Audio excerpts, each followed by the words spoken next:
Les bêtes sont bêtes et en plus ce sont des bêtes, alors qu'un humain est humain. Il fait preuve d'humanité, il fait ses humanités, il peut même être humaniste. Hein? Un cochon d'Inde, jamais. Puisque l'homme a perdu son H, comprendre son humanité, autant s'entêter et persister et avoir la peau de toutes les autres espèces. Cynique mais jouissif, désespérant mais drôle, ce texte de presque 30 ans de Jacques Rebottier, tel un queneau écolo, est plus que jamais d'actualité.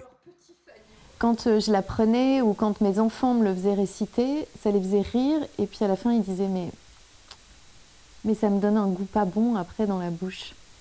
Et c'est ce que je trouve très fort dans cette écriture-là, c'est qu'on malaxe des mots, c'est plutôt agréable à malaxer. Et en fait, la petite sensation qui reste après, c'est la bonne amertume sur la langue.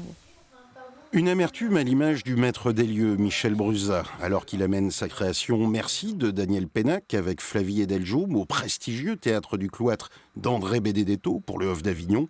Il jette un regard lucide mais sans concession sur ce qu'est devenu la création populaire de Jean Vilar. Tout ça, maintenant, c'est devenu un grand marché avec des épiciers qui louent des garages.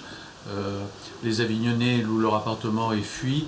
Et il y a 100 000 personnes dans la rue. À 5 h du matin, on nettoie les immondices. Et c'est la fausse fête. Mais est malheureusement l'endroit où les saisons se font et s'achètent.